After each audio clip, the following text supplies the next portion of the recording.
5, 4, 3, 2, 1, close the door.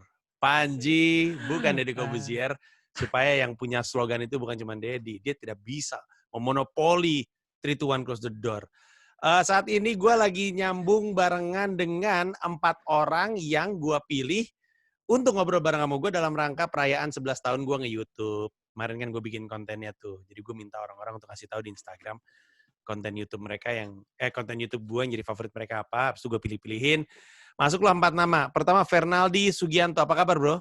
Baik. Gimana kabar, Bang? Sehat-sehat? Baik. Lu lagi tinggal di mana? Lu di mana sih? Gue di Hong Kong, Bang. Hah? Di Hong Dari Kong? Hong Kong. Iya beneran, nggak bercanda ini. Oh, beneran. Ngapain lu di situ?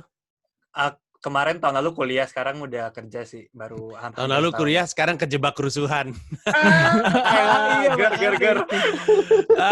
Ngeri bener. Nanti kita lanjutkan Anda. Ammar Yasir, apa kabar? Sehat, Bang. Kumis harus gitu ya? Iya, dia harus yang atuh naik, atuh turun. Jadi balance. Lu tinggal di mana, Ammar Yasir? Di Depok, Bang. Iya, iyalah Depok doang kayaknya begitu. Apa-apa, Baru di Depok, gimana lu di Hong Kong lu kayak si Fernaldi lu. Aduh. Panggilan lu Amar, panggilan lu apa Amar? Cacing, panggilan cacing. Cacing? Cacing. Cacing. Iya, teman-teman manggil cacing. Kalau ini si Fernaldi Sugianto panggilnya apa? Fernaldi aja, Bang. Fernaldi. Rangga Ayatullah, apa kabar? Baik, alhamdulillah Mas Pragiwaksono Wongso Yudo. Waduh, Anda tinggal di mana? Saya di Tangerang, Mas Panji. Ya, gua waktu itu pertama kali ngeh lu adalah lu ikutan Balas di 18 edisi spesial kalau nggak salah, yang lu mesti nge-review ya? Iya, betul. Saya waktu itu review Pragiwaksono ya, kalau nggak salah. Iya, hampir lu gue pilih. Yang menang siapa habis itu? Iya. Mbak-mbak ya kayaknya kalau nggak salah ya. Mbak lagi. Mbak-mbak. Iya, lu nyaris menang Rangga, tapi lu udah dalam radar gua. Iya. Evan Yonatan, dia nih yang bikin telat guys, meeting dia. maaf. Aduh, di Evan, meeting apa lagi. Bro? Ini gue kan nggak tahu Bang Panji inget nggak waktu itu kita tahun lalu pernah bikin podcast waktu pas Idul Adha. Hah? Podcast apa ya? Kan gue punya podcast namanya Podcast Progresif Bang. Terus udah gitu pernah tuh, nah sampai sekarang gue masih lanjut bikin. Terus tadi janjian sama Kak Afu Tami gitu. Terus tapi ya technical problem gitu jadi telat setengah jam gitu. Maaf ya. Nggak apa-apa. Evan lu di mana tinggalnya gue lupa. Gue di Jerman Bang. Ya ampun. Gue yang di Depok minder nih. Iya, baru mau ngomong yang di Depok langsung gak enak banget. Oh iya, gue inget deh Evan Yonatan. Iya, benar-benar. Iya. Jadi kita ada Jakarta. Jermannya di mana? Di München. Waktu gue turun ke sana lu ada nggak? Belum ada? Ada nih, gue ada fotonya nih. Tuh, lihat. Udah siap dia. Udah nggak sih? Aduh. Iya, gue ya juru gitu. bicara itu. Iya, betul. Yang ada Pangeran Siahaan tiba-tiba duduk di depan. Oh iya? Gue nggak nyadar ya. Iya, ada Pangeran Siahaan. Justru dia sponsornya, bro. Jadi, waktu itu Pangeran Siahaan menggunakan budget perusahaannya dia punya perusahaan gue nggak jelas untuk jadi sponsorin. Kenapa dia bisa sponsorin? Karena panitianya adalah pacarnya saat itu. Oh. Dan Pangeran Siahaan kan duitnya banyak, jadi dia mah pacar sama cewek di Munchen nggak masalah. Terbang ke Munchen dia, disamperin. Untuk apa gue nggak tahu. Jadi kita punya orang Munchen, orang Jakarta, orang Hong Kong, sama orang Depok. Oke. Ini sebenarnya ngobrolnya selama yang dibutuhkan, sebebas yang dibutuhkan. Lu boleh nanya apapun satu persatu sama gue, apapun yang lu ingin tanyakan, kita ngobrol-ngobrol aja. Tapi sambil nunggu lu memikirkan pertanyaan, atau sambil ngasih waktu lu untuk mikir, gue nanya dulu satu persatu. Kalau yang paling Depok dulu deh, yang yang paling gampang dibully. Amar, lu tahu gua pertama kali dari apa, Mar? Kenal Deka misalnya, atau dari stand up, atau dari apa? Lu masih ingat gak lu pernah ngisi acara di JTV, Jawa TV? Kok bisa? Yang acara lu ngomentarin kesalahan-kesalahan dalam film. Ya, tapi tepatnya bukan JTV, bro. Jadi gue tuh ngisi untuk apa ya? Kok gue lupa. Astro kalau gue nggak salah. Astro, dulu masih ada Astro. Jadi ada PH, kerja sama Astro. Gue ngerjain untuk itu, tapi terus programnya disebar kemana-mana. Itu program di mana gua ngasih tahu kesalahan-kesalahan film kan? Betul, gue suka banget nonton itu waktu gue SD. Jadi gue dulu Bangsat. Waktu tuh- SD katanya. Aja. Sekarang kumisan loh guys. Dia nonton dari gue SD, sekarang kumisnya kayak gitu. Brengsek bener. Terus udah gitu? Gue waktu awal tahu lu tuh itu, terus baru nonton, oh ada di apa Kanade ya, terus yang acara apa sih game-game itu yang kayak Olimpik itu yang Hole in the All in the Wall. Wall. All in the Wall, ya gitu-gitu. Terus ya udah sampai ngikutin, maksudnya tahu lu apa stand up terus ya udah kayak sampai Lu pernah nonton gua langsung belum? di kalau itu di itu nggak, maksudnya di apa komik Mania Market itu nggak, lu nggak tampil sih lu, tapi yang langsung Oh lu pernah ya? Kok gua nggak inget ada lu waktu itu kumisnya udah gini belum? belum sering sekarang, yang pulang perang. Belum siap sekarang. Pulang perang waktu lu ke tes pertama kali. Iya. Gua kalau misalnya ngelihat lu udah kumis kayak gitu, gua tarik ke panggung manusia kayak lu. Waktu itu pernah gue di depan yang lu roasting polisi-polisi. Oh, lu bareng sama polisi nggak? Enggak. Wah, kalau polisi nggak masuk lah gue. Iyalah Iya. mungkin kayak bandit. Ya dari situ. Terus kita kemana ya? Ke Fernaldi deh. Lu ngeh gua pertama kali dari mana, Fernaldi? Dulu kayak bener sih pas kena Adeh ya. Pernah nonton tapi nggak gitu merhatiin itu Bang Panji gitu. Tapi kayak mulai intens kayak nonton kontennya itu waktu 3 tahun 4 tahun lalu nonton di YouTube ada stand up-nya Bang Panji. Dulu saya lagi break aja tugas kuliah, nonton stand up-nya. Wah, ini dalam tapi lucu banget. Saya pengen ketawa-ketawa sendiri gitu. Lu kuliah apa sih di sana? Saya teknik industri, Bang. Oh, nggak bisa di ITB aja teknik industri, jauh-jauh bener di Hongkong. Ada tahu teknik industri di ITB? Iya juga sih. Atau- pengen coba di sini. Berarti waktu kerusuhan lu di situ kan? Iya, tahun lalu kan itu kan. Kayak pas bulan Juli sampai Desember kemarin, iya, kerusuhan tuh.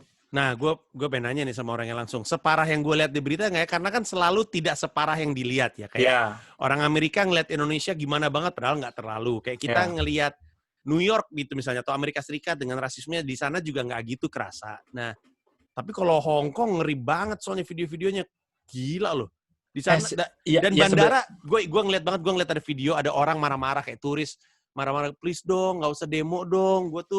Gue tuh seneng banget sama Hong Kong, gue jadi nggak bisa pulang. Gitu. Waktu itu gimana tuh rasanya? Itu sebenarnya awalnya kan emang mereka damai banget kan. Pas demo pertama itu mereka damai. Terus keren banget sih, jadi mereka yang demonya benar-benar damai, udah kelar mereka bersihin sampahnya sendiri. Tapi kan makin lama mereka nggak terlalu didengar, akhirnya makin lama makin rusuh. Nah, kalau pertanyaannya Bang Panji, parah apa enggak? Ya ada yang parah, kadang-kadang di beberapa video itu beneran terjadi, tapi cuma di beberapa titik aja sih. Jadi kalau misalnya Bang Panji jauh dari lokasi kejadian, ya mestinya nggak apa-apa gitu.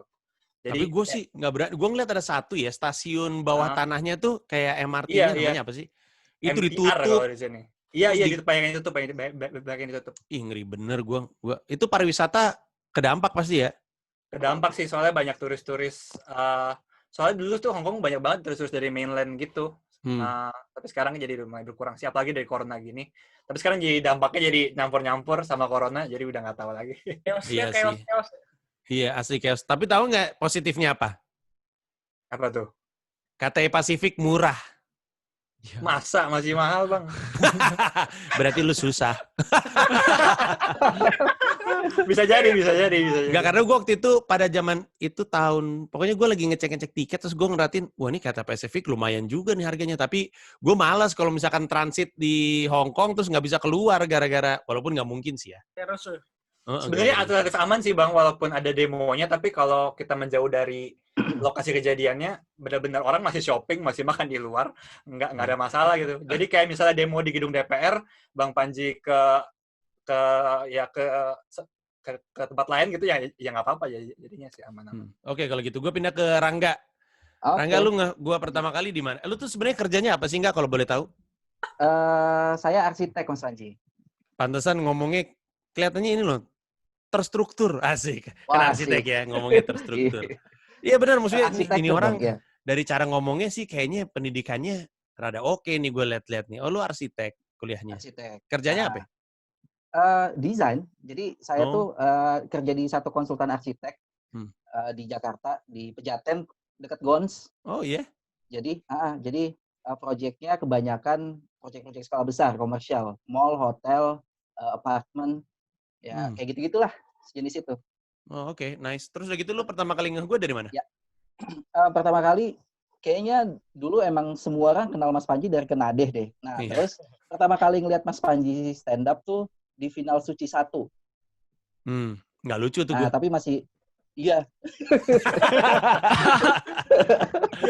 Pokoknya kalau di TV jangan diharapin deh gue dah. Nah, tapi pertama kali ngikutin banget tuh saya kebetulan ngelihat Mesake Bangsaku di Kompas, tayang di Kompas. Nah, sejak itu mulai intens ngikutin stand up-nya Mas Panji. I see. Sampai sekarang deh. Oke. Kalau Evan Yonatan,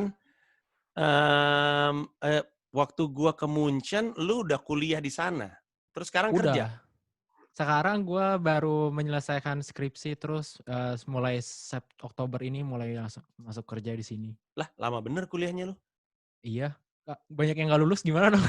Oh, bego guys. Iya. Tapi di Jerman gimana dong? Iya. Karena gue waktu itu kan 2016 ke sana. Iya, 4 tahun lebih, 4 tahun setengah. Oh, lu baru masuk kali ya? Baru masuk, beneran baru masuk. Oh iya bener. Pas, 4,5 tahun pas. Boleh lah ya, boleh Ya, lah. 5 tahun goblok baru. Gua 5 tahun Kuliahnya di situ majornya- apa? Apa? Sorry Rangga. Majornya apa? Kuliahnya Iya baru mau apa? nanya gue. Sama teknik industri, tapi gue pendalamannya lebih ke IT. Alah, Oh. asu. Yang satu Wah, TI-nya engineer di semua di Hong sini ya. Kong, yang satu di Munchen, jauh-jauh bener. ITB Tapi ya, aja lah, Evan. Bang, ya. Van, gue kan pernah ke Munchen ya. Terus gue tuh Jerman relatif banyak loh kota yang gue samperin. Munchen, Frankfurt, Berlin, Leipzig, Hannover, Aachen. Apalagi ya? Gue lupa. Oh, ini. Stuttgart nggak? Stuttgart nggak ya? Enggak, ini nih. Yang bentuknya kayak kota zombie. Itu Koten. Oh iya, Kuten ya benar, Kuten. Iya. Terus udah gitu, Gorlitz. Gue juga pernah ke Gorlitz. Gorlitz syuting ini ya, Habibie nggak sih? Bukan? Betul. Tapi di antara semua kota itu, menurut gua ya, orang Munchen tuh sengak-sengak gua perhatiin. Iya nggak sih? Orang München Jermannya atau orang Iya, Indonesia? orang-orang yang tinggal di sana, bukan orang Indonesianya. Maksudnya orang in general tuh kayaknya mereka agak snobis gitu, kayak lebih ningrat gitu, lebih gaya gitu. Iyalah, dia mah paling ini nggak mau diajak sama Jerman dulu kan, Bang. Ceritanya tuh semua kerajaan-kerajaan kecil Jerman udah bersatu, ya Bayern atau Bavaria ini yang paling terakhir gabung, soalnya dia kaya mampus. Oh, kayak Aceh ya berarti ya? Iya. Di sana ada Males ada hukum cambuk nggak? Oh gitu. Iya gitu. Jadinya memang orang-orang Jerman dari negara bagian yang lain pun banyak yang nggak suka sama orang München karena memang sengak-sengak emang gitu. Iya. Tapi gue inget waktu gue ke sana, gue datang ke sebuah kafe. Jadi gini, jadi kejadiannya adalah waktu gue show, duduk paling depan ada satu cewek, kerjanya nyatet. Jadi gue stand up nih, yang lain ketawa, dia nyatet bener-bener nyatet. Terus gue bilang, nih orang, dia pikir gue dosen kali ya. Gue lupa sebenarnya namanya siapa. Terus abis itu gue berkesempatan untuk interview dia, karena waktu itu gue mesti bikin konten untuk video.com, waktu itu sponsor gue. Ada konten judulnya Made in Indonesia. Gue wawancara mahasiswi Indonesia yang ada di semua negara yang gue samperin. Nah, si cewek ini, wawancaranya dilakukan di sebuah kafe di daerah di sebuah kampus. Bagus banget. Emang secara tata desain oke banget sih. Munchen. Oh, gue punya ini bahkan Raffi. Lu kenal Raffi nggak? Tahu sih, Ukasah kan? Iya, Ukasah bener. Iya. Satu kampus sama lu? Enggak, dia kampusnya beda. Ini private kan, bayarnya puluhan ribu euro per bulan. Saya mah gratisan kan. Saya kan kalau saya kan ngambil yang bahasa Jerman, jadinya beneran paling 2 juta lah satu semester kayak gitu. Rupiah? Cuma 2 juta rupiah, tapi pengorbanannya ya gitu, harus belajar bahasa Jerman gitu. Ini kenapa? Oh, kok itu relatif murah nggak sih satu semester? Ya iyalah, karena dibandingin sama kampus Indonesia bahkan. Iya, Fernaldi, lu di Hong Kong kuliah berapa satu semester? Wah, mahal Kalau Bang. dirupiahin. Mahal. Udah lupa. Bukan udah lupa tuh. Nggak enak. Gak enak, Nggak enak, mau nyombong dia nggak enak. Kalau disebut nggak Gak enak. dapat beasiswa soalnya blow on saya. Bang. Oke, kalau gitu. Sekarang ini tuh sebenarnya kesempatan kita ngobrol sih. Lu bisa nanyain apapun sama gua. Sebebas-bebasnya, sehabis-habisnya. Kalau misalnya lu habis pertanyaan, mungkin gue yang nanya balik sama lu. Intinya ngobrol aja. Sesuatu yang sebenarnya gue suka lakukan dan harus diakui tidak begitu kesempatannya tidak begitu banyak untuk bisa gue lakukan sama orang-orang yang ngikutin karya gue. Jadi silakan, ada yang mau nanya? Siapa duluan? Bebas. Gue dulu deh. Apa-apa. Boleh, Amar. Mau nanya apa lu? Gue jujur aja ngikutin banget lunya itu kan belum lama ya, paling sekitar 2 tahunan inilah. Jadi waktu lu dulu sering nulis buku gitu-gitu, gue nggak banyak baca. Paling yang sempat gue baca itu versi digitalnya yang menghargai gratisan. Oh iya. Nah, gue tuh baca tuh, gue suka banget lah itu. Nah, tapi selain itu yang buku-buku yang lain gue nggak tahu. Nah, terus gue ngelihat kayaknya lo ada mungkin banyak perubahan sudut pandang ya, selama beberapa tahun ini gitu. Dan itu gue kayak ngelihat itu waktu gue baca buku yang Septic Tank gitu kan, kayak dengan pengalaman lo bekerja dan bertemu banyak orang. Nah, gue pengen tahu nih, ada nggak sih hal yang berubah banget di lo dan akhirnya apalagi itu udah jadi karya gitu, entah itu dalam bentuk stand up atau buku, dan itu kayak anjir ini sebenarnya udah nggak go banget nih gitu. Terus kayak gimana lu memandang karya lu yang menampilkan lu yang menurut lu udah nggak lu banget gitu buat lu yang sekarang, atau udah beda dengan lu yang sekarang gitu. Itu aja sih dulu. Ada beberapa, Amar. Salah satunya cara pandang gue terhadap Prabowo. Wah. Aduh. langsung Wah, jeng Nggak ada pemanasan gitu ya, nggak ada Gimana kayak masuknya ini? pelan-pelan gitu, nggak ada yang gitu. Iya, jadi gini, kalau gue nonton Mesake Bangsaku dan gue lihat opini gue terhadap Prabowo, mungkin bukan opini ya, karena gue berusaha objektif di situ, karena gue ceritanya berusaha untuk mengangkat fakta. Tapi yang gue pikir sebagai fakta, itu ternyata punya istilahnya dissenting opinion gitu, jadi ada opini berlawanannya.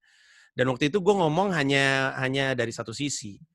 Terus terang pilkada sih yang mengubah cara pandang gue. Terus kan gue sekarang bilang bahwa cara pandang gue berubah terhadap Pak Prabowo, tapi sikap gue masih sama. Dalam arti, kalau emang Pak Prabowo mau nyapres, gue masih ngerasa Pak Prabowo ini masih harus menyelesaikan tuduhan-tuduhan soal pelanggaran HAM yang kepada dia. Yang sulit adalah, dan masuk akal, kubunya Prabowo akan bilang, oke, lu mempermasalahkan gue soal kasus HAM, bahwa gue dipecat dari TNI, terus gue keburu keluar negeri sebelum ada sidang HAM. Ya oke, kita selesaiin. Tapi gue tanya, emang sidang HAM yang bikin gue, kata Prabowo. Yang bikin kan Jokowi. Nah, lu tanya dong sama Jokowi kenapa nggak mau bikin sidang HAM. Nah, jadi karena Prabowo tahu, kalau Pak Jokowi bikin sidang HAM, bawa-bawa rombongannya sendiri. Nah, jadi cara pandang ini tuh berubah terhadap Pak Prabowo. Gue masih ngerasa beliau orang yang pemarah. Gue masih pada sikap yang sama. Menurut gue kalau lu nggak bisa menguasai diri, lu nggak bisa menguasai negeri. Ataupun kota dalam hal BTP misalnya. Kalau lu nggak punya kemampuan untuk menguasai diri, lu nggak bisa menguasai kota lu gitu. Jadi kemampuan untuk menguasai diri itu krusial buat gue. Dan menurut gue Pak Prabowo masih terlalu keras dan agak sulit gitu. Cuman kan seperti di Septic Tank juga gue bahas, yang satu nggak bisa menguasai diri, yang satu bisa dikuasai. Kawalan sekali. Ger banget ini konten ya. Mantap. Tapi ya salah satunya itulah. Jadi sikap gue terhadap Pak Prabowo mungkin sama, tapi penilaian gue berbeda gitu. Gue punya rasa hormat kepada beliau, seperti rasa hormat yang juga bertumbuh di banyak orang yang tadinya nggak pernah gue miliki rasa hormat tersebut. Terus selain itu juga opini gue terhadap orang baik dan orang jahat itu juga kelihatan perubahannya. Pragiwaksono tuh udah mencoba untuk bilang bahwa nggak ada orang baik orang jahat. Mesake Bangsaku ke belakang, MDB terutama, MDB itu sangat buku nasionalisme sih menurut gue ya. Buku nasionalisme itu sangat, ya harus gue akui sangat naif ya. Datangnya tuh dari semangat ketimbang datang dari wawasan gitu. Makanya pada zaman itu orang banyak menilai gue tuh banal, nasionalisme banal, kayak cetek, dan pada saat itu memang iya. Bahkan di Komodo Menoi gue bahas, gue malu sama diri gue zaman dulu. Nanti deh, kalau lu sempet nonton Komodo Menoi, gue akan bahas bahwa ada banyak hal dari masa lalu gue yang sebenarnya kalau gue nengok ke belakang, aduh malu juga ya. Tapi ya itu bukan sesuatu yang gue sesalkan, karena emang gitu ya perjalanan gue ya. Resikonya adalah gue banyak bacot. Jadi apapun yang ada di kepala gue, di setiap tahun tuh terasa apa isi kepala gue. Bahwa isi kepala gue numbuh, ya betul, dan terasa juga. Cuman ya resikonya nengok ke belakang. Apaan sih lu, Nji? Angkat tanganmu untuk Indonesia. Apa sih lu? Contohin lu ah. Kayak paling Indonesia gitu. Gitu ya, Mar? Oke. Siap. Ada lagi yang nanya? Nyambung masalah Prabowo boleh gak nih? Boleh, bro. Ah, Kalau tukang bakso kan di sini nggak lewat di Jerman, jadi yang di Indo hati-hati. Kalau gue sih Iya. santai, yang di Waduh, Jerman waduh, ngomong Tapi waduh. bro, santai. di Jerman tukang bratwurst lu lihat bawa HP tuh. HT. Enggak merasa. Gimana, Rangga? Sekarang Prabowo kan jadi Menhan. Sorry apa? Menhan Bener, kan bener, ya? Menhan. Iya bener, Bener Menhan. kan? Iya. Menhan kan? Menurut Mas Panji, gimana sepak terjangnya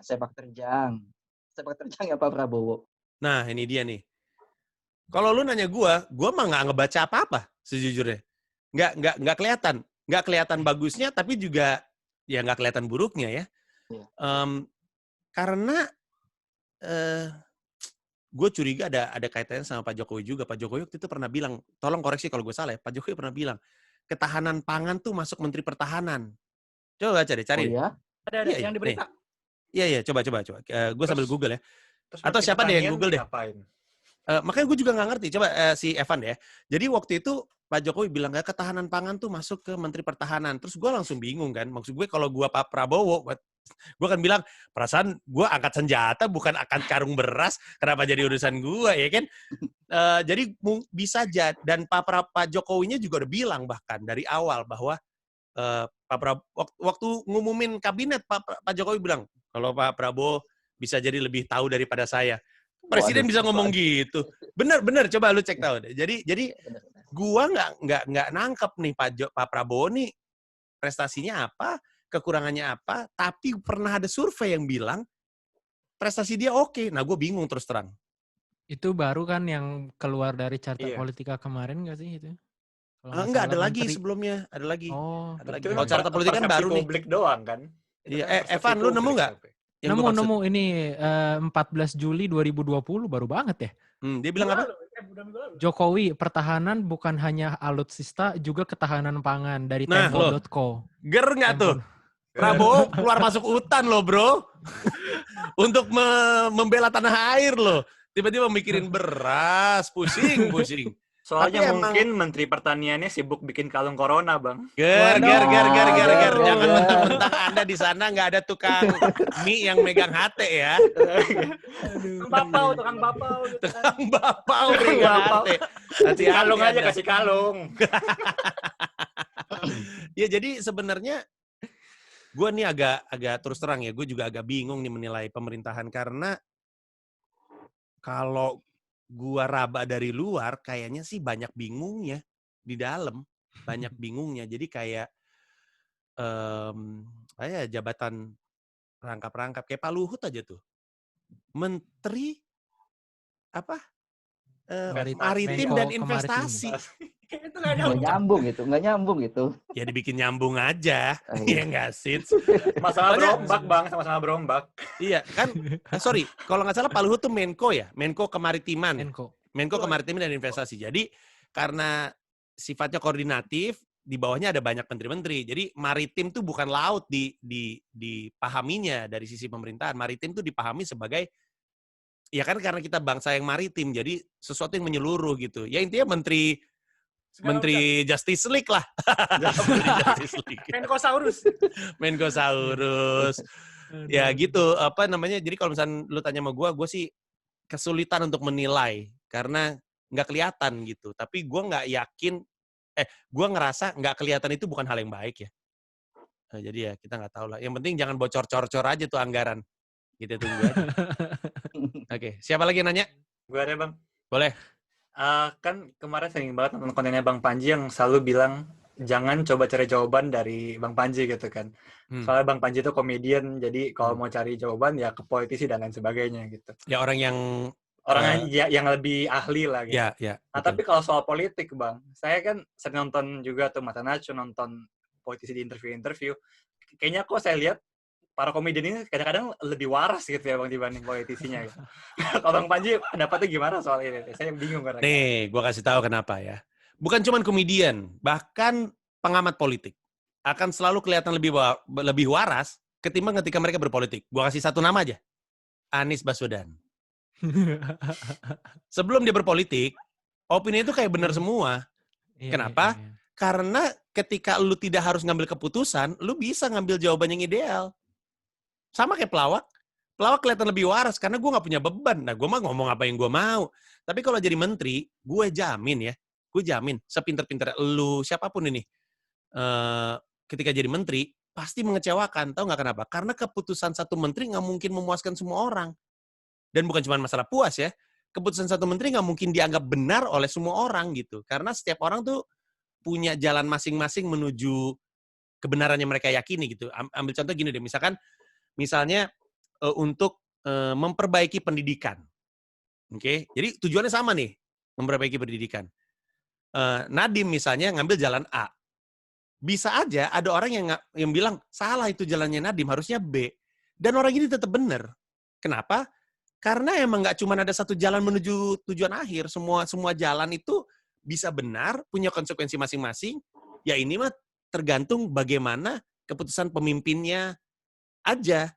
Dan kalau misalnya dia bilang dia mau ngambil jalan ini, ya udah kita konsekuen dengan ngambil jalan ini. Kalau ya kayak contohnya gue ambil contoh Anies Baswedan aja. Anies Baswedan kan gue nggak tahu lu ngeh atau enggak. Tapi nama Anies Baswedan masuk radar gue tuh dulu waktu itu soal cicak buaya masih Bibit Chandra itu ada tim 8 tim 7, tim 8 kalau nggak salah. Tim independen yang didirikan kalau nggak salah sama siapa ya, Pak SBY kali ya, gue lupa deh.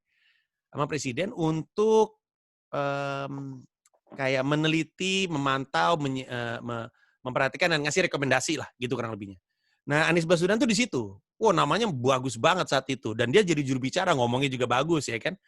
Dan waktu itu opini-opini politik itu disukai sama orang, apalagi kuliahnya politik. Dan tidak ada nggak ada negatifnya. Tapi ketika dia mulai masuk berpolitik, jangankan menjabat ya, udah masuk berpolitik, udah pasti pilihannya dia spesifik, nggak sama kayak banyak orang. Nah, politisi dan pelawak kurang lebihnya kayak gitu. Politisi itu selalu harus ngambil keputusan. Itu yang paling rumit dari politisi. Dan nggak ada, ini kebenaran yang gue yakini ya, sejauh yang gue amatin, nggak ada keputusan yang 100% benar. Pasti ada jeleknya. Makanya kalau kebijakan apapun mah pasti ada bolongnya. Ya iya emang. Nggak ada yang mutlak gitu. Lah orang corona aja kita pikir jadi musuh bersama, ternyata tidak. Ya kan? Ada yang tidak percaya, ada yang tidak mau pakai masker, ya gitu-gitu. Nah pelawak jadi kelihatan lebih jadi suara yang waras, karena pelawak semaunya. Pelawak masih bisa ngomong ideal. Pelawak masih bisa... ya itu, gue kemarin nge-tweet, emang enak lagi untuk bilang orang salah ketika lu nggak harus mikirin benernya apa. Iya kan? Dan gue sih bersembunyi di balik profesi pelawak. Setiap kali ada yang bilang, jangan cuma ngeritik doang dong, kasih solusi. Aneh lu, orang gue pelawak, ngapa nanya sama gue? Nah video YouTube gue juga itu, ya emang bener di satu sisi. Di sisi lain ya gue emang main aman. Ketika gue bilang, gue bakal ngoceh sama gue, tapi lu jangan percaya gitu. Ya itu kan cara gue untuk, di satu sisi benar, omongan gue emang nggak bisa diyakini sebagai kebenaran karena gue nggak kompeten. Tapi di sisi lain ya gue kayak lepas tangan juga kan memang. Lebih gampang kita untuk ngasih tahu sesuatu salah ketika kita nggak mesti jawab yang benernya apa gitu. Kayak nggak boleh dong kayak gitu. Corona deh guys, corona. Orang waktu itu siapa sih yang bilang? Kayaknya Khatib Basri deh di podcastnya Ray itu, Asumsi Bersuara. Bagus banget pernyataannya. Sampai nempel di kepala gue. Dia bilang, solusi ekstrim itu selalu paling menarik, tapi solusi moderat mendekati kebenaran. Ya. Nah, kita ngomongin COVID deh. Orang tuh pilihannya tuh cuma 2 tahu. Lockdown atau buka semuanya. Ya, kalau lockdown banget, ekonomi roboh, waduh kita bisa tahu lah hitungan matematikanya berapa sih yang kita punya. Mau ngutang, mau jadi masalah lagi, ya kan? Berapa sih yang kita punya? dilihat dari lambatnya paket ekonominya turun ke masyarakat, itu bisa jadi gambaran. Dan itu baru ke yang petani, baru yang membutuhkan. Belum yang pekerja kreatif yang didata sama pemerintah tapi duitnya nggak muncul. Jadi kalau mau di lockdown, aduh ini ekonomi nggak muter. Emang kalau misalkan kenapa-kenapa sama ekonomi, kita bisa recover. Terus di sisi lain, ya udah mau dibuka tapi emang mau pada mati. Jadi kan makanya Pak Jokowi tuh kayak mirip-mirip gitu istilahnya. Buka pelan-pelan. Kalau lu baca beritanya agak bingung tahu. Di satu sisi Jokowi ikut survei ke mall, persiapan pembukaan mall, nanti abis itu dia bilang jangan keluar gitu, terus dia gitu. Ya bentar lagi kita akan siap roda ekonomi, terus hati-hati nanti Anda kena, terus nanti dia ngomong lagi, untung kita mulai ngebuka sehingga ekonomi kita nggak hancur, terus nanti dia ngomong lagi, hati-hati lu sama penyakit. Jadi kan gitu-gitu gitu. Jadi emang menurut gue sih emang Pak Jokowi tuh dipirit gitu, buka pelan-pelan. Bukan Jokowi doang, Anies juga gitu, Risma juga ntar gitu, Kang Emil juga gitu, karena solusi ekstrim memang menarik, tapi yang moderat mendekati kebenaran. Nah ini yang akan jadi pergunjingan gitu, solusi yang solusian gitu ya. Ya gini, jadinya gini. Jalan yang diambil politisi adalah solusi yang paling sedikit resistensinya paling... betul sekali. Sehingga ya gitu, selalu hati-hati dan akhirnya ada yang tidak memuaskan dan itulah kenapa komedian selalu lebih bebas. Gitu ya. Yuk, siapa lagi mau nanya? Evan belum nanya. Aku pengen nanya tapi nggak berkaitan sama ini ya. Nggak apa-apa bro. Gituin tadi aja anjing-anjing terlalu serius tuh mereka. Lo nggak serius loh. Gue cuma lebih tertarik aja nih Bang. Karena melihat karirnya Bang Panji yang awalnya dari penyiar radio atau sudah gitu dapat acara TV dari Kenade yang gue nonton juga gitu. Sampai akhirnya bertransformasi jadi stand up comedian yang dalam tanda kutip full time gitu kan. Gimana Bang Panji bisa tahu ini saatnya gue mulai prioritas ke apa yang gue mau? Kan memang dari dulu Bang Panji pengen stand up comedian kan. Maksudnya memang pengen berkarya di situ. Bukan di TV, bukan jadi host, bukan jadi apa sebenarnya, tapi kan pengen stand up comedian. Di poin apa ketika Bang Panji bilang, oke, gue mau maksimal dan gue mulai menolak job-job yang lain gitu kan. Intinya prioritas gitu kan. Ya, ini mungkin terdengar seperti jawaban pragmatis ya, tapi ini sebenarnya emang jawaban yang benar dan cukup taktis. Pertimbangannya adalah ketika duitnya udah mulai kerasa aja. Gini, gue kasih tau. Waktu gue mulai nge-rap, jelas gue gak hidup dari rap. Gue hidup dari presenting. Jadi gue masih hidup dari kerjaan gue. Nah, kalau lu udah mulai ada di dua kaki nih, karya dan kerja, lu akan selalu berandai-andai kapan ya gue udah mulai bisa bertumpu sepenuhnya di karya gitu, tanpa harus kerja gitu. Nah, nanti ini lama-lama, di belakang, gue nggak tahu bukunya di sebelah mana, nanti ini lama-lama, karyaannya ini kakinya makin kuat. Habis itu lu mulai tahan satu kaki, oh udah mulai bisa nih. Habis itu udah, lu switch bener-bener. Dan mungkin jadinya kayak gini nih, misalkan ini kerja dan ini karya ya. Kayak gini nih, set. Habis itu lu mulai coba-coba nih. Bisa nggak ya? Masih bisa nih.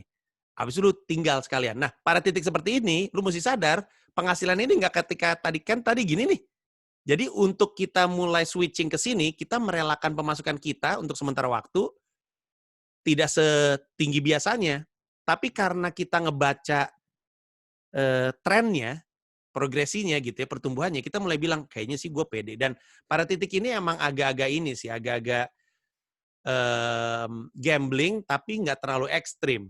Beda sama lu dari sisi ini, terus begitu lu 100%, lu ngeliat nih udah mulai naik nih, tapi masih di sini, oh gue di sini, itu masih gambling. Tapi kalau di sini nggak terlalu gambling. Nah, jadi ketika revenue udah mulai menghasilkan, gue bilang, wah ini angkanya udah mulai kelihatan, ya udah, gue udah mulai bisa bilang, ya itulah pada momen lu udah pernah nggak ngeliat gue di TV lagi deh.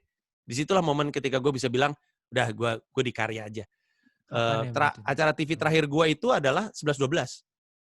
2014 ya, 13 betul, kali ya. Betul. Setelah itu, mulai ke 2015, 16, 17, 18, itu gue udah mulai berat di stand up. Dan penghasilan gue waktu itu, ya, kalau boleh jujur ya, masih lebih besar presenting.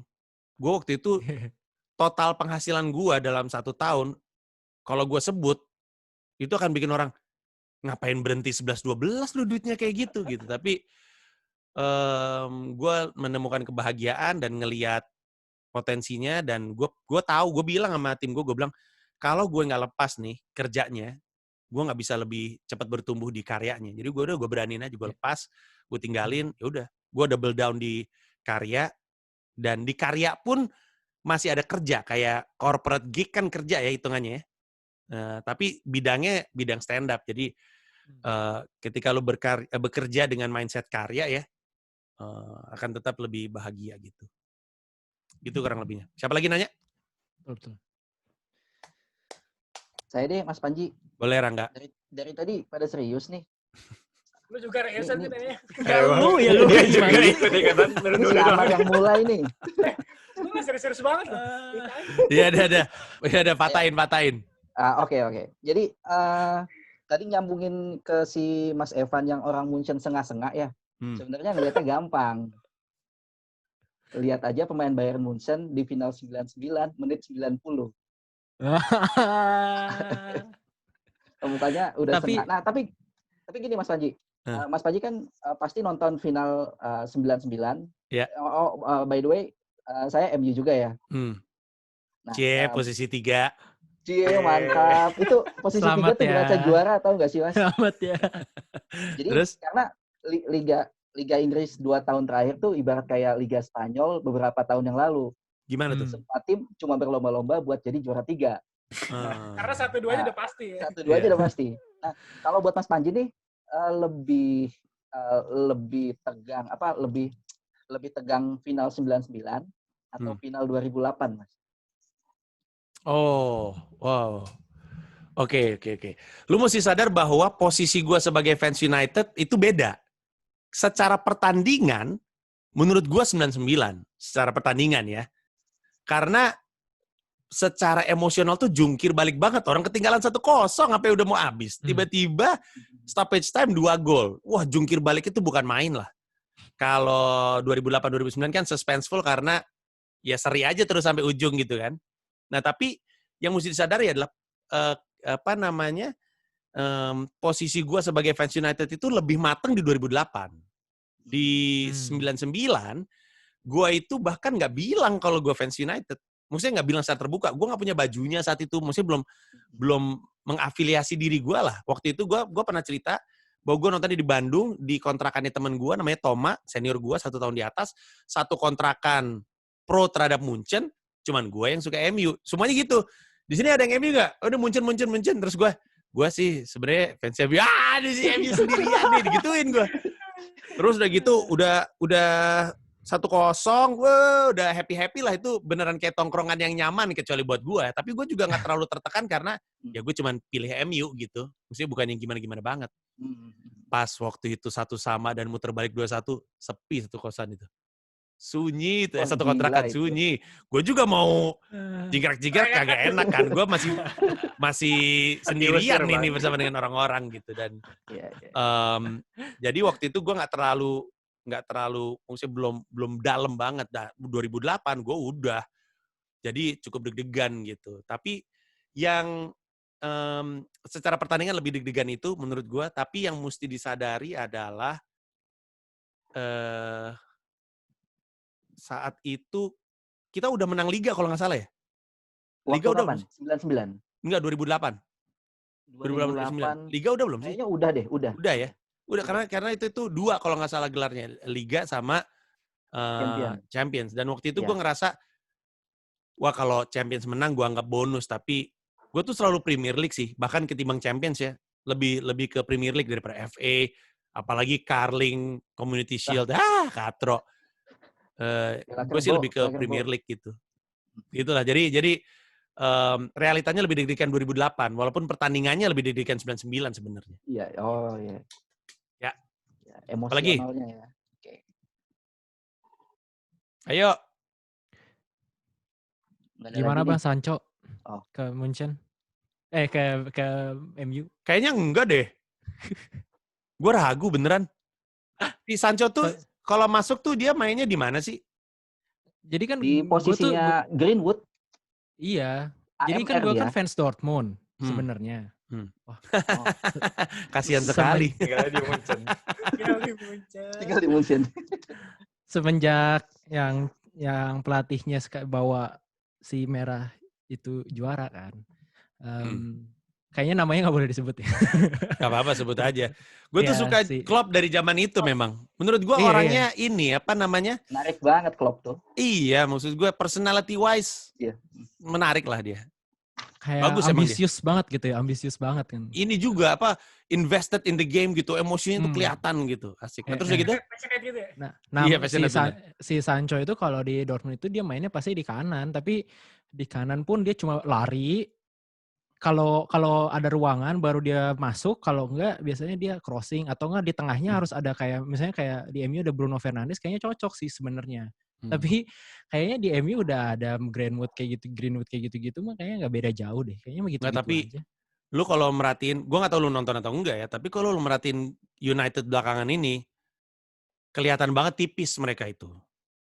Greenwood main terus, Bruno main terus, Iya, terus udah gitu Rashford, Martial main terus si ini Tapi tuh. Daniel James nggak main-main. Iya, Daniel James. Daniel James sih emang mungkin kelasnya rada beda ya. Emang belum. Tapi kalau dibutuhkan dia oke lah. Lu menit-menit 80, menit-menit 85 naruh yang tiba-tiba larinya kenceng lumayan sih. Tapi maksud gue poinnya adalah di banyak posisi sebenarnya tipis. Bahkan di posisi center back menurut gue rada tipis. Ya. Makanya siapa itu Maguire main mulu. Yang kelihatan capek menurut gue Maguire, Bruno kelihatan sama Greenwood. Greenwood ngangengong tuh kemarin tuh, nggak jelas. Jadi dan gitu ya, kadang-kadang kan lu butuh pemain di posisi lu untuk bikin lu nggak terlalu santai. Kompetitif. Iya. Biar ini ya apa challenge Iya, ada ya game itu tuh gitu tahun ya. 2008 tuh United 2007, 2008 Oh, itu di gila depan itu. aja tuh, di Squadnya. depan nih ada Rooney, Berbatov, Tevez, Ronaldo deh, anggaplah. Ngeri Masih ada, bener guys, ngeri itu. Ngeri. Jadi ya, kalaupun Sancho masuk ya oke. Karena kalau ngelihat sekarang nggak kekejar Liverpool sama City, memang mesti belanja sih, nggak kekejar. Mungkin. Tapi rumor terakhir sih sebetulnya Spurs kan nggak masuk champion nih, MU masuk champion. Katanya mereka mau beli Harry Kane. Wah, Harry Kane udah kenapa? dari 2 musim yang lalu tuh disebut-sebut tuh. Iya, nggak jadi-jadi tapi. Nggak jadi-jadi, bener. Tapi hubungan antara Spurs dan United lumayan sih. Lumayan. Iya, Berbatov berapa kali ya? kan bawa pemain dari sana. Kayak siapa pemain Spurs yang si Berba dari Spurs bukan sih? Berbatov Iya, ya. Iya kan? Berbatov. Carrick ya? Carrick bukan West Ham ya? Kalau nggak salah West Ham deh. Pak, gue lupa sih. Saya bukan fans MU jadi saya tidak tahu. Spurs siapa lagi ya? Bawa siapa ya? Berba sih gue inget.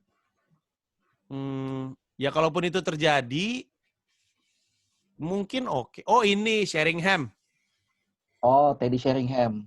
Nah, Sheringham tuh menurut gue tuh gitu-gitu super sub tuh. Dipanggil udah rada tua, tapi kalau lu inget tahun treble, dia tuh sekalinya masuk tuh antara ngumpan yang oke, terus gol-golnya oke, important goals. Emang kayaknya sih United tuh isunya depth sih, kedalaman menurut gua. Terus kalau main kan kalau tim Inggris kan pentinginnya kan 3 ya, FA, Liga sama Champions. Kalau cuman punya ini, nggak jadi apa-apa sih. Lu nge-spread-nya gila sih. Nge-spread-nya gila. Dan kalau misalkan Sancho masuk, kayak siapa Romero kan selalu dibilangin kan, Premier League tuh punyanya De Gea, Europa punyanya lu dah gitu kan. Nah mungkin di apa namanya di outfield, di posisi outfield juga bakal kayak gitu kayak Sancho lu main di yang Eropa deh banyaknya gitu misalnya ya. Sehingga walaupun Sancho nggak main banyak di Premier League tapi dia main di Champions mungkin seneng ya kayak gitu-gitu. Gue juga nggak ngerti sih tapi feeling gue sih United butuh depth lah. Gitu. Siapa lagi yang nanya? Fernaldi mukanya dari tadi kayaknya nggak gerak sama sekali kayak gerak kok. Kayak kaca, kayak layar ngeheng lu mah. Masa sih gini-gini, Bang? Masih. Goyang-goyang gitu. Habis enggak, karena muka lu tuh kalau dengerin orang tuh lu kayak ini, tau nggak? Lu tahu ini nggak? Kayak lu tahu troll nggak?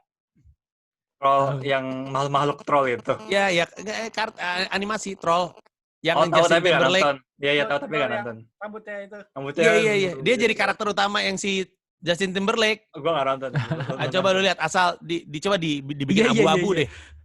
Mirip tahu, rambutnya tinggi terus dia gitu. Coba lu diam, jangan senyum. Nah, kan mirip lagi. Gue nggak tahu, bisa cek dulu. Aduh. Siapa namanya, Bang? Ntar gue ada. Bentar. Aduh. Ada mainannya nih di sini. Aduh. Aja. Oh, ini dia. Coba ngaku nggak lu mirip? Enggak, Mirip kan? Mirip. Lihat, hidungnya mirip, matanya mirip. Kacamata lu tuh membuat matanya bulat gitu kayak gini. Tuh mirip lagi. Naik. Kupingnya kurang begini, Bang. Iya, tapi cukup lah, lu cukup. Cukup. Mirip tahu. Kebetulan banget ada di belakang gue. Yuk, siapa lagi mau nanya? Gue deh nanya soal dunia stand up deh, Bang. Boleh. Apa ya? Gue tuh sebenarnya ngikutin stand up nggak, agak telat mungkin ya. Maksudnya gue dulu sekolah di pesantren, terus gue berarti kenal dunia luar tuh waktu kuliah gitu. Jadi kayak udah suci tuh udah jalan berapa kali gitu. Jadi baru tahu kayak gini. Tapi karena tertarik jadi gue ngikutin kayak dari saya ngejar kayak gitu. Nah cuman nggak sampai berani terjun dan masuk komunitas kayak gitu. Nah gue pengen tanya sebenarnya kalau lo sendiri ngelihat komika-komika baru kan, misalnya banyak nih kan, komunitas regenerasi terus kan gitu. Nah, lu bisa nemuin orang yang menurut lu potensial dan entah lu ajakin manggung di mana kayak gitu-gitu tuh, apa karena memang lu keliling atau ada orang yang ngerekomendasiin lu atau gimana, dan apakah orang yang nggak ada di circle itu, misalnya nggak ikut komunitas segala macam tuh bisa naik kayak gitu. Karena jujur aja gue semenjak ada comedy club tuh gue tertarik banget, karena gue ngerasa mungkin ini adalah ruang bagi orang-orang yang tidak berkomunitas stand up tapi pengen nyoba gitu. Dan gue sempat sekali nyoba manggung di situ, open mic. Wah. Pantesan kumisnya udah dibikin kumis melucui Anda. Bukan gitu. Itu pun nggak, kayak gue nggak pernah tes materi dimanapun, tapi penasaran banget waktu itu. Karena udah beberapa kali nonton open mic, dan ini tuh gue ngerasa orang-orang di sini tuh menarik karena nggak selalu tiap minggu tuh orangnya sama, paling ya host-hostnya atau beberapa orang yang kerja di situ, tapi selebihnya tuh benar-benar random gitu. Nah, apakah dengan adanya itu tuh ada peluang nggak, atau mungkin jalur yang menurut lu bener tuh ya lu berkomunitas, karena itu lebih banyak lu dapat perkembangan dan segala macam. Gimana? Oke, sebenarnya gue masih relatif aktif keliling-keliling karena gue masih rajin bikin special. Pokoknya setiap kali gue bikin special, maka gue keliling-keliling untuk open mic. Dan karena gue keliling open mic, gue jadi terpapar nih sama anak-anak. Makanya gue, dan beneran deh, nonton open mic itu, apalagi belakangan ini, itu jatuhnya kayak, gimana sensasinya? Orang zaman sekarang taunya apa ya? Kayak beli kartu basket, terus tiba-tiba ntar sesekali nemu kartu bagus. Sisanya sampah. Iya. Jadi lu beli sekian, dapat segepok, terus lu cari, nggak penting, apa sih? Wih, gokil. Nah, nonton open mic tuh kayak gitu. Dan kadang-kadang ada juga yang kocokan yang nggak ada yang bagus. Kadang-kadang. Tapi sekalinya bagus, mengagumkan. Kayak gue masih inget sampai dengan sekarang. Sampai sekarang pun gue belum lihat lagi tuh anak open mic. Belum pernah ngeliat dia stand up. Jadi ada satu anak, pacarnya baru meninggal. Baru seminggu. Lalu dia udah naik panggung untuk ngomongin soal pacarnya. Dan belajar untuk menertawakan dukanya. Lucu, tapi sedih. Tapi kalau bukan karena open mic dan bukan karena stand up, ini anak nggak akan pernah keluar opininya kayak gitu. Dan di Ketawa gue ngeliat waktu itu openernya Bari, kalau gue nggak salah. Siapa namanya? Aldi kalau gue nggak salah. Dia beatnya itu tentang ibunya tuh tadinya mau mengaborsiin dia. Dengan cara mukul-mukul perut ketika dia masih di kandungan. Ih, gila, men. Tapi lucu beatnya dia. Nah, jadi kan Itu kebahagiaan gue ketika masih keliling-keliling. Jadi gue masih bisa tuh nemu-nemu kayak gitu. Selain itu, kebetulan gue untuk 2 tahun kan bikin Komika Monday Market. Dan kerjanya kan mantau talent-talent baru mulu. Opener gue di Komodo Menoy itu banyak nama-nama yang sering gue pakai di Komika Monday Market, di Lucuan, di Wacuan, di Komika Kilo Left. Jadi nama-nama yang, wah ini mah solid, jadi gue pakai mulu. Jadi ada itu, dan yang kedua, terus terang, gue dibisikin. Ada ini nih bagus nih, ada ini bagus, coba lu lihat gitu. Oleh siapa? Oleh Bari Musang, sumber mata air pergosipan stand up comedy Indonesia. Jadi itu yang gue tahu. Nah kalau pertanyaannya mungkin nggak orang dari luar komunitas bisa masuk radar gue? Mungkin. Tapi yang komunitas bisa bantu, yang gue ragu bisa didapatkan oleh orang yang nggak berkomunitas adalah konsistensi. Untuk bisa gue tunjuk untuk ngisi acara gue di Comika, dia harus konsisten. Dan kalau dia konsisten itu juga ciri-ciri untuk bisa gue bawa jadi opener. Nah, komunitas itu ngebantu karena bukan cuman konsisten di open mic, di Ketawa mah juga bisa lo tiap Senin, tiap hari apa sih Ketawa? Senin malam. Senin malam ya, tiap Senin malam lo open mic bisa. Tapi lu di Ketawa tuh cuma datang turun gitu. Kalau open mic kalau komunitas mereka datang dengan tongkrongan. Jadi ada paketnya gitu, ada tempat manggung setiap minggu dan ada komunitasnya dan ada seniornya yang kerjanya nge-grooming. Dan beberapa komunitas tuh bener-bener nge-grooming kayak Malang, Surabaya. Di grooming gitu. Malang apalagi zamannya Regi dan Ari Kriting masih di sana, galak banget mereka. Bandung juga. Bandung itu keras kepada komunitasnya sendiri, ke komik-komiknya sendiri. Kalau mereka naik nggak lucu, diteriakin tai. Bayangin tuh zaman-zaman G masih di sana. Kalau misalkan lu gitu ya, masih baru naik atas panggung dan nggak lucu, mulai tuh mereka menjajakan tai-tainya, tai gitu. Jadi lu tertekan gitu. Tapi mereka ada hari diskusi gitu, hari kombut. Jadi seru. Nah makanya tentu bisa. Tapi sejauh ini gue belum ketemu sama orang yang nggak ikutan komunitas dan konsisten. Nah, jadi gue selalu menyarankan konsistensi itu didapatkan dari ikutan komunitas. Mas Panji nyambung nih. Ya. Apakah itu juga yang akhirnya bikin Mas Panji bikin keputusan buat ngambil Abraham Tino buat jadi opener? Kalau nggak salah, nggak tahu ya. Setahu saya tuh pernah sekali di Komika Monday Market ya. Dia kan biasanya di Jogja kalau nggak salah. Ya. Nah, apa Mas Panji cukup sering ngelihat AB gitu? Beberapa kali. AB itu gue pertama kali ngeliat di acaranya Bata Effendi yang judulnya Funniest Comedy Mix. Gue nonton juga. Gue pertama kali tuh ngeliat dari situ. Anjing itu gila banget. Itu gila banget kan. Terus gue dikasih tahu dia emang kayak gitu Mas Panji. Oh berarti dia beberapa kali kayak gitu dan konsisten. Terus saat itu kita ngobrol. Gue ngobrol sama Abraham Tino, terus kita cerita-cerita. Terus habis itu dari situ gue pantau terus. Gue cek. Dia juga waktu itu kan ceritanya apa ya, stand up hutan apa stand up gunung atau stand up apa? Gue nggak tahu. Dia juga bagus gitu di situ. Terus dan dia ada lagi di LSD kalau nggak salah. Local Stand Up Day. Iya, kayaknya ada ya, betul. Bagus lagi dia di situ. Jadi beberapa kali dia bagus. Dan dia bukan cuma bagus, dia tuh punya warna. Gue tuh selalu suka komedian yang udah punya karakter gitu. Kayak, gue tahu orang suka nggak ngerti, Bari kenapa dipakai jadi opener sih zaman-zaman juru bicara, karena dia belum terkenal banget. Gue udah tertarik Bari dari zamannya dia jadi opener Oriental Bandit, karena di antara semua komika yang isinya keturunan Tionghoa semua, dia beda sendiri. Maksudnya pembahasannya beda. Mana sih? Bentar ya, bentar. Yang BSI. Iya, dia ngomongin dia orang miskin aja. Iya, Cina tapi miskin. Nah, ini dia nih. Nah. Ya, Ernest Prakasa and the Oriental Bandits. Oh, aku nonton nih di GKJ ya? Betul, ini kan China semua ya, keturunan Cina semua. Ernest, Lian, Dwika, Along, sama Bari. Di antara mereka semua, Bari paling beda, paling unik menurut gua. Dia ngomongin kemiskinan, dan cara ngomongnya juga nggak kayak cara ngomong orang Cina gitu. Nah, jadi ketika gue saat itu ngeliat Bari, gue udah bilang, ini orang gue suka banget nih, pengen gue pakai deh kapan-kapan. Karena gue selalu lebih seneng Kalau lucu mah udah pasti harus, ya dong. Lucu mah udah Hmm. pasti harus. Tapi kan ada alasan kenapa lu nonton yang lucu ini daripada yang lucu ini. Yaitu karakter dia. Nah jadi buat gue, AB itu salah satu yang bukan cuma lucu, karakternya tuh keren banget gitu. Hmm.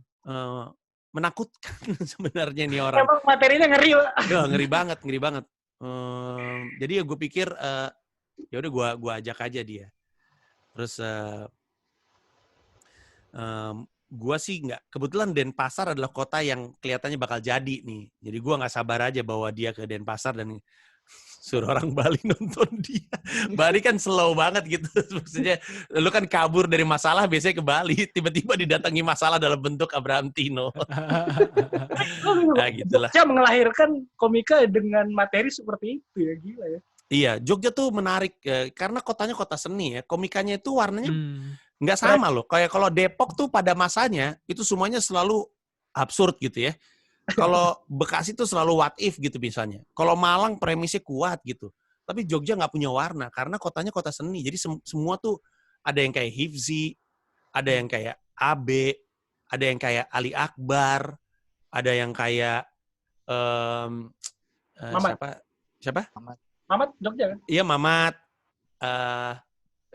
Bene Jogja juga kalau gue nggak Iya, salah. beda dia. Iya, jadi seru sih, seru, itu kota seru, makanya warnanya aneh-aneh gitu. Ya gitulah. Coba lagi. Mau nanya nih Bang. Boleh, ngomong juga lu bangsat. Tadi kan gue nyala ganti-gantian dong. Soal itu sih, soal pilkada kemarin Bang. Saya ada yang penasaran Balikin Bang. lagi ke situ. Gak apa-apa. Bagus. Biarkan Gak apa-apa, Fernaldi. Kalau Anda ingin serius, boleh serius. Enggak, kalau serius amat, saya penasaran aja kan kemarin Bang Panji juga udah sering ngebahas juga kenapa milih Mas Anies gitu kan. Tapi kalau yang gue penasaran sih, menurut Bang Panji kalau bandingin kinerjanya sendiri itu benar Mas Anies lebih bagus daripada Pak Ahok atau gimana? Atau emang karena kan yang gue ingat Bang Panji selalu bilang Mas Anies itu pembawaannya lebih baik, lebih bisa apa ya namanya ya, lebih santun, merakyat gitu. Yang menurut gue itu juga benar sih, tapi kalau dari objektif benar-benar dari kinerja doang, saya penasaran nih, Bang Panji kan belum pernah bahas gitu. Oke, Fernaldi, gue nih mau jawab seobjektif yang gue mampu ya. Semoga Ya. dinilai objektif gitu. Iya, nggak apa-apa. Penasaran aja. Pertama-tama gini, yang gue harapkan dari Mas Anies ketika gue dukung dia, itu kejadian. Seperti yang, ini jadi kayak ngebuka luka ya. Tapi ini masih jadi pegangan gue sih sebenarnya. Gue selalu balik ke kasus yang sama untuk menggambarkan. Dan kasusnya cuma satu, tapi dia adalah simbol dari gaya kepemimpinannya Pak BTP. Waktu itu ada orang datang ke BTP, protes kenapa dia nggak bisa mencairkan, apa sih, bukan KJP, Kartu Jakarta. Iya benar KJP. Dia pengen mencairkan itu. Datang, disamperin nih BTP, datang ngomong, Pak saya protes dong, kok ini nggak bisa saya uangin? Sama Pak BTP dibilang, emang nggak boleh diuangin, ibu maling itu namanya. Maling ibu tuh. Nah, sekarang gue tanya, mana sih ada maling datengin korbannya? Pak, saya nyuri TV, kenapa TV-nya kresek-kresek ya? Mana sih Bapak gitu? Nggak dong, nggak mungkin dong. Nggak mungkin ada orang datang ke BTP untuk mengaku dia mencuri. Dia nggak ngeh dia mencuri gitu. Tahu nggak yang dia lakukan apa? Dia itu warga yang bingung. Kalau misalkan lu punya pemimpin yang progresif kayak BTP, BTP itu progresif sekali dari sisi pemikiran. Keren gitu gagasannya. Dan cara pandangnya dan kepercayaan dia dalam cara melakukan birokrasi. Keren menurut gua. Tapi kalau lu mau cepat majunya, lu mesti sadar bahwa akan ada yang keteteran. Termasuk warga lu. Dan kalau lu sadar warga lu keteteran, kayaknya lu nggak bisa dibilang dia maling gitu. Hanya karena lu benar bukan berarti lu boleh ngelakuin apapun kepada yang salah. Iya kan? Warga bingung dibilang maling. Yang orang nggak tahu, anaknya ibu itu dibully di sekolah.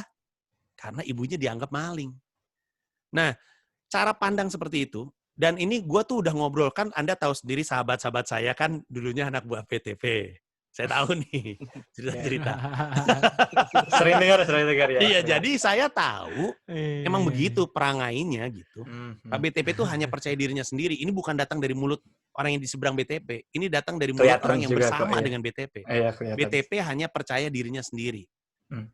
Nah, kalau gue disuruh milih, ya gue nggak bisa mendukung orang seperti itu gitu. Dan gue tahu ini datang dengan konsekuensi kan, karena orang lihatnya FPI dan segala macam konservatif bersama dengan Ya, itu itu hal lain lah. resikonya Itu gue hal lain. gitu. Nah, dari sisi Anies itu yang nggak gue lihat. Kita berani put it on the table. Waktu BTP dan waktu Anies, lu bandingin aja berapa banyak lu ngeliat ada konflik massal gara-gara kerusuhan rakyat nggak mau digusur. Jauh sekali. Ya. Tapi datang dengan konsekuensi. Anies Lebih Baswedan lambat.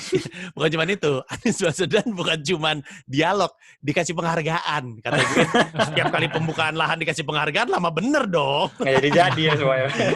Iya, tapi persis Iya, kayak iya, beatnya Louis C.K. Louis C.K. pernah punya special yang judulnya 2019. Cari di Netflix. Kayaknya masih ada. Atau mungkin bajakannya ada. Dia bilang gini, untuk setiap kemajuan zaman, itu ada yang jadi korban. Jadi dia bilang, untuk punya piramid, itu orang-orang pada mati tuh. Tembok Cina, orang pada mati tuh. Disuruh bikin kayak gitu. Itu Amerika tuh bisa menyambungkan semuanya dengan rel kereta api karena orang-orang imigran-imigran Cina dibiarin mati kayak gitu. iPhone, alat canggih yang lu punya, itu orangnya yang kerja di pabrik, lompat bunuh diri saking stresnya. Terus dia bilang, nah sekarang kita bisa ngebandingin nih. Lu mau naik kuda, ini analoginya dia naik kuda, tapi kita jadi lebih baik menyikapi semua orang, atau kita mau punya kemajuan yang luar biasa, tapi kemudian kita menyakiti orang lain, kasarnya gitu. Nah ini kan gambarannya.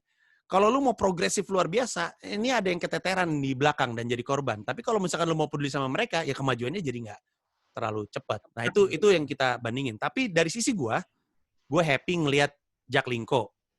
Gue akan bohong kalau gue bilang gue nggak happy. Ya. Maksud gue bisa naik angkot, nyambung ke Transjakarta, nyambung ke LRT atau MRT. Itu kan Jack Linko. Gue akan bohong kalau misalkan, jadi kan gini ya, Anies kan waktu itu kan ngomongnya, jangan ngebangun kota mulu dong, jangan kelihatan cakep. Sebenarnya diam-diam gue bilang, jelek dong kota gue nih kalau lu pimpin. Tapi dia malah bikin kotanya doang ya bahkan. Iya, kalau waktu itu kan dia kan selalu nunjuknya karena BTP tidak ngebangun warganya, tapi ngebangun bangunan gitu kan. Iya. Waktu gue denger, jelek nih kota. Tapi sekarang lu lihat ya. Bangun jembatan ya, bagus. Iya, maksud gue itu jembatan ya. Orang yang nggak milih dia juga ikut foto loh di situ. Iya. Gue ngeliat video klip Noah yang baru, lihat ya? Yang kotak-kotak itu ya? Video klip Noah yang baru ya, yang dibikin yang dalam masa PSBB. Iya, gue lihat. Coba perhatiin dia masukin landmark apa aja. Semua yang dimasukin, itu yang dibangun sama Anies. Jembatannya itu, terus pos Transjakarta yang baru, terus ngeliat trotoar kan bukan cuma Sudirman ya. Orang bilang, Sudirman doang dibikinin trotoar. Lu nggak ke ini tuh? Kemang. Bukan cuma Kemang, ini. Apa tim di mana? Di Cikini. Oh iya, Cikini bagus banget. Cikini, terus udah gitu. Dan ini ada yang orang nggak ngeh nih. Ini juga kerjanya Anies. Ini orang nggak ngeh. Tahu nggak yang paling canggih dari Kemang itu apa? Nggak ada kabel. Iya. Gokil. Oh, yang itunya. Clear banget. Orang nggak ngeh itu. Ada Banyak yang nggak ngeh. kabel. Mereka cuma ngeh sama trotoar. Terus nanya dong, lah emang kabel itu kebijakannya Anies? Yang nyiapin bolongannya Anies, dan yang maksa orang untuk naruh, pindahin dong ke bawah, itu Pemprov. Lu jalan ke Kemang, lu ngeliat ke atas nggak ada kabel, bingung lu. Orang biasanya semrawut kan. Habis itu diulang di beberapa tempat. Jadi, lu kalau nanya sama gua, orang tuh kaget. Emang lu puas sama Anies? Kalau nanya sama gua, dengan yang ekspektasi yang gua harapkan dari Anies, ya puas lah, gila lu. Dan orang nggak percaya. Yang bener. Coba gue pengen denger. Pas gue jelasin baru mereka ngeh gitu. Tapi kan ini gue lagi berusaha untuk objektif. Sekarang lu tanya sama gue, jeleknya apa? Jeleknya Anies apa? Pertama-tama kalau dari sisi kelambanan ya itu sesuatu yang harus gue akuin. Memang ngebuka lahannya nggak secepat BTP gitu. Tapi ya balik lagi lu nanya sama gue, ya kalau cepet tapi bikin orang nangis gitu, maksud gue ya gue rela lah. Ini juga yang gue sangat khawatirkan dari Mas Anies nih. Untuk orang yang pintar ngomong, komunikasinya rada berantakan. Untung di pandemi rada bener.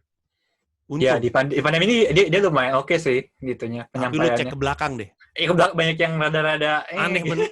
Untuk orang yang Ada pinter gitu. ngomong aneh banget. Iya, benar-benar. Apaan sih? Kayak nggak jelas banget gitu.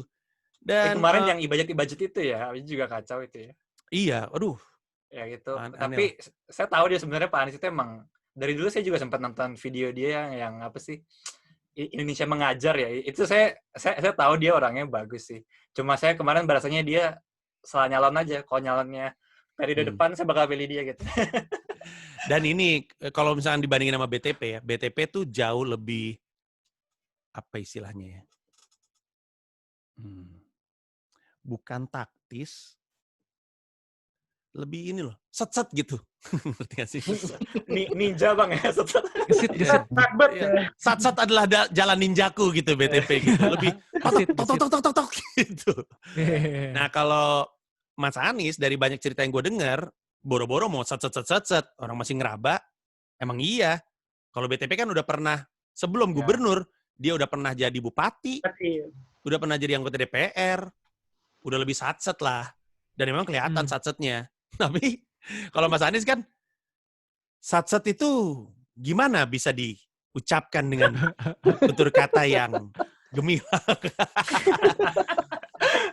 Tapi kekurangannya dia kayak, bahkan apa sih namanya tuh, timnya dia tuh yang mahal banget. Apa namanya? TGUPP ya. Bahkan gue, dan ini mungkin gue nggak, lu bisa nilai, si Panji nggak objektif, ya bisa juga. Tapi kan TGUPP itu kan pertama-tama tim yang dibangun udah dari lama. Dari zaman Jokowi pertama kali kalau nggak salah. TGUPP juga ada di Pemprov lain.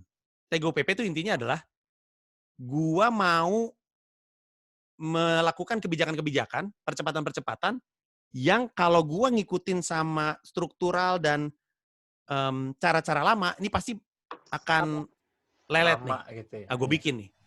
Nah, terus orang bilang kan, biayanya gede banget. Ya karena biayanya sekarang dimasukin. Kalau dulu biayanya tuh nggak ketahuan. Pakai, ini uang dari uangnya ini Pak BTP, uang dari ini, tapi nggak di dalam anggaran. Idealnya di dalam anggaran, makanya gede banget karena dianggarin, semuanya tuh kelihatan di situ. Nah, kenapa gede banget? Ya soalnya DKI Jakarta. Lu mau ngebandingin sama TGUPP-nya misalkan Jawa Barat, coba aja lu bandingin anggarannya berapa jauh. Maksud gue, ya harus apa namanya, proporsional gitu. Tapi sekali lagi, ini bahkan gue berani bilang, gue khawatir gue nggak objektif. Tapi ini yang gue yakini setidaknya. Ini kepercayaan gue. Make sense kok Bang, gue ngerti kok penjelasannya. Iya, itu gitu lumayan. Iya. Thank you. Di TGUPP juga ada kok teman gue yang lulusan München. Sekarang bagian transportasi, dan memang ya wajar kalau nggak, mana ada lulusan luar negeri yang mau kerja kalau gajinya cuma 3 juta 5 juta kan. Pasti kan harus ada timbal baliknya juga kan. Iya. Bantuin bikin Jaklingko gitu-gitu sih. Ya, Jaklingko tuh gue nggak tahu orang nggak atau enggak ya. Ribet di nego loh. Lu harus nego. Ya? Angkot Nicolet. Nego angkot, males gak lu? Iya, makanya lama. Ya adalah. Apa lagi? Ini berapa lama sih kita udah ngomong? Gak tahu. Sejam kali ya. Kita mulai jam berapa sih tadi? Jam 9 lebih ya? 9 lewat. Udah sejam lebih nih. Ya udah nggak apa-apa deh. Masih ada pertanyaan nggak? Ada nggak? Gue mau nanya lagi deh. Boleh, Amar. Gue tuh sebenarnya menyesal banget gue nggak nonton Septic Tank langsung. Karena waktu itu gue kurang keras usahanya buat waktu beli tiket. Gue udah coba nggak bisa keras. Kayak apa ya, nggak nyari-nyari gitu. Mungkin kalau gue nyari-nyari di sosmed, ada nggak nih yang jual itu, mungkin dapat ya. Karena kan di Jogja kan, bisa jadi yang di luar kota tuh ada yang batal kayak gitu kan. Terus kayak pas ngeliat teman kantor gue berangkat, anjir pada ke Jogja nonton Septic Tank. Apalagi pas tahu kalau itu nggak dikeluarin digital download, kayak makin sakit, anjir gitu. Terus kayak pas gue baca bukunya, kayaknya bukan ini deh yang disampaikan di materi. Iya, bukan. Cuman ngambil judul. Bukan emang. Nah, gue pengen nanya adalah, yang pengen gue tanyain adalah, apa ya, mungkin ini udah pernah lu sampaikan, tapi mungkin bisa lu, apa ya, membuat kita tuh percaya kalau kenapa sih ini tuh bahaya banget kalau dikeluarin gitu. Intinya gini, waktu gua tulis, gua open mic-in, gua nggak ngerasa itu bahaya, Mar. Waktu gua bawain di Jogja nggak gua rasa bahaya.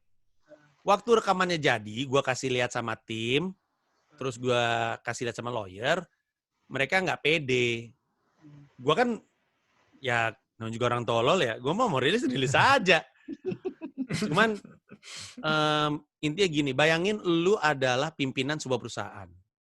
Terus anak buah lu bilang, kalau lu rilis, gue nggak yakin lu selamat. Nah jadi ada tanggung jawab lu sama tim lu juga gitu. Kalau gue ngotot terus kenapa-kenapa sama gue yakin PT gue kolaps sih. Walaupun gue nggak ngerasa kenapa-kenapa, ngerti gak sih maksud gue? Gue nggak ngerasa kenapa-kenapa, tapi gue menghargai tim gue di PT gue. Untuk gue rilis ketika mereka bilang jangan, itu kayaknya gue nggak considerate gitu sama mereka gitu. Karena untuk yang nonton Septic Tank dan nonton HIM, sebenarnya mereka ngeh, loh ini yang bahaya-bahaya banyak ada di HIM juga gitu. Walaupun ada juga banyak, kayaknya di Septic Tank yang masuk ke HIM mungkin setengah ya, masih ada setengah yang nggak masuk. Yang Soekarno masuk tuh di HIM tuh.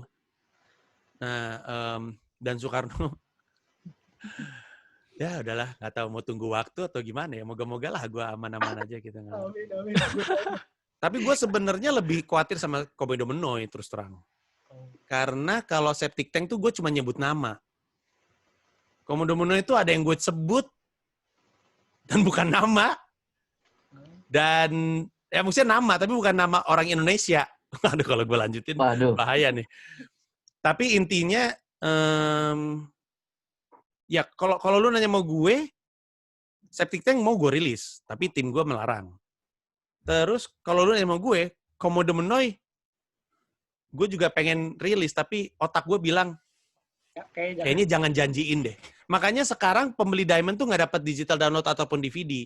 Karena gue takut, gue takut nggak jadi gitu. Udah gue janji. Karena ada cukup banyak bit di Komodo Menoy yang gue tahu nggak aman. Satu, karena gue nyebut, gimana cara mendeskripsikannya? Pokoknya nama yang sangat dihormati oleh banyak orang di dunia. Tahu sih kayaknya. Terus udah gitu, gue juga ngebuka sesuatu tentang penyanyi yang sangat dicintai di Indonesia. Masalahnya orangnya udah meninggal. Oh, iya. Nah, gue nyebut sesuatu soalnya tentang dia yang banyak orang nggak tahu, dan gue takut orang tersinggung. Karena ini orang sangat dicintai dan dianggap legenda. Dan ada hal-hal lain lah.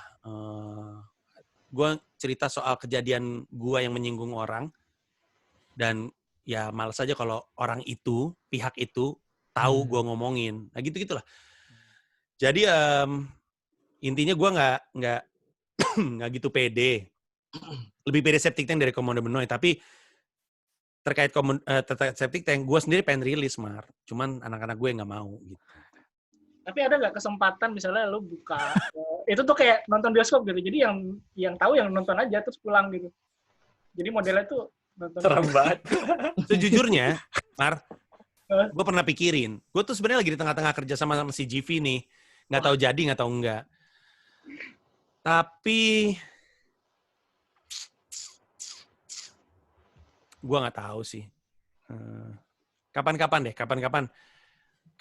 Kalau Komodo Menoy ternyata rilis digital downloadnya, kita mungkin bisa bicara soal Septic Tank. Kita mungkin bisa omongin. Tapi Komodo Menoy juga gue nggak gitu yakin, jadi nanti kita tunggu dulu deh. Tapi tiket gue udah aman Komodo Menoy. Enggak juga tuh, kan kemarin kan walaupun 3.000-an tiket habis dalam 3 jam, kan totalnya 7.500. Nanti kan di periode presale yang 20 Agustus tuh masih cukup banyak tiketnya, 3.000-an juga. Tapi gue udah beli kemarin. Iya. Ini Fernaldi sama Evan pengen nonton show gue, lu nggak bisa balik ya? Kayaknya nggak bisa deh, nggak bisa. Tahu ya. Kalau Evan paling deket Istanbul, tetap jauh ya bro. Paling deket Jakarta, gue paling Jakarta. mending gue sekalian pulang kan ketemu. Kalau Fernaldi, iya mending pulang kayaknya ke Jakarta paling. Hongkong apa ya? Nggak ada gue yang deket-deket situ. Ke Jakarta iya pulang. Kemarin juga nggak pengen nonton sih, kan gue belum pernah nonton stand up spesialnya Bang Panji, tapi pengen banget soalnya selama ini waktunya nggak ada yang pasti. Ya, gue rada excited bahkan sebenarnya ya, jalanin show di tengah-tengah kayak gini karena gue tuh selalu suka kalau show gue bisa jadi penanda zaman. Kayak juru bicara pas lagi pilkada, terus Pragiwaksono yang pas gue lagi demen brewokan. Terus Komodo itu tadinya mau gue bilang sebagai, wah ini spesial pas gue lagi kurus nih. Tapi spesial yang Pas dijalankan pas pandemi. Kayaknya akan menarik digital download-nya deh. Kalau misalkan jadi rilis ya akan menarik kelihatannya. Karena di Stora tapi 2 show terus nanti gue jahit jadi 1. Kalau ini jadian ya. Akan menarik. Gue sih nggak sabar. Kalau emang lu mau ngebelain untuk nontonin Jakarta, gue sangat menyarankan. Udah beli yang Jakarta? Iya, dan soalnya kelihatannya gue bakal istirahat dulu juga nih abis Komodo Menoy dari bikin spesial. Kan kalau lu perhatiin gue tuh punya kecenderungan rapat, terus berjarak. Terus rapat, bentar lagi berjarak. Gitu. Guys, ini udah mulai agak kepanjangan sih, sejam lebih kayaknya. Jadi terima kasih banyak. Sejujurnya, dari awal kita ketemu dan awal ngobrol-ngobrol, gue udah ngerasa ini kayaknya bakal menyenangkan ngobrolnya. Dan gue kayaknya milih orang yang tepat. Kan sebel ya kalau kita udah milih 4, gue udah milih 4, tiba-tiba 1, kayaknya frekuensinya aneh sendiri gitu. Jadi ya enak lah. Terima kasih banyak Fernaldi, Amar, Rangga, dan Evan atas ngobrol-ngobrolnya. Gue akan sangat senang kalau kita punya kesempatan untuk ketemu. Kalau lu bisa nonton gue yang di Istora, apapun tiket lu, gue pastiin akan nyamperin lu. Antara lu gue tarik ke Comika Lounge atau gue tarik ke ruang tunggu gue. Wow. Ya, I would really love to meet you guys in person. Ya. Ya. Bang Panji. Ya, siap. Saya kalau boleh minta waktunya Bang Panji, kalau misalnya nanti kapan-kapan bikin podcast bareng saya, boleh nggak Bang? Oh, boleh. Iya. Boleh. Ini si Evan gue kerjain. Mantap. Rangga sama Amar juga. Kalau misalkan ada apa-apa yang gue bisa bantuin buat lu bikin konten, bikin podcast, Oke. juga. Bener ya Bang. Wah, thank you banget Bang. Nanti kontak ke siapa? Ada salam dari teman gue yang Siapa udah di lockdown 3 kali. Mas Panji, Ya, Rangga. boleh nggak sedikit aja? Jadi gini, mungkin Mas Panji udah lupa. Pertama kali saya ketemu Mas Panji itu di acara Malam Arsitektur Nusantara. Nah, waktu itu lagi tengah-tengah tur juru bicara tuh Mas Panji. Jadi pada saat itu kita ngobrol sebentar. Nah, waktu itu saya sempat nanya, bercanda sih, Mas Panji, kita kapan nih bikin video? Dan kejadian hari ini loh, Mas. Gila, lama banget, bro. 4 tahun. Penantian berharga, bro. Saya baru cek postingan Instagram saya, itu kejadiannya 23 Juli 2016. Wow, pas Wow, Congrats, gila. bro. Congrats akhirnya ya. Kayaknya pertanda deh, Rangga. Ntar lu gue kawinin ya. Hey. Kenapa Gar. kali ini dong? Ya kan ceritanya apa namanya? Jodoh gitu. Anyway, guys, terima kasih banyak. It's an honor to have a chat with you guys. Sehat terus. Fernaldi jauh-jauh dari kerusuhan. Evan jauh-jauh dari Palbot. Skinheads. Rangga amanin diri dari COVID. Amar jauh-jauh dari Depok, kemiskinan. Ger. Thank you, gue tutup ya. Terima kasih banyak. Bye semuanya. Terima kasih Bang Panji.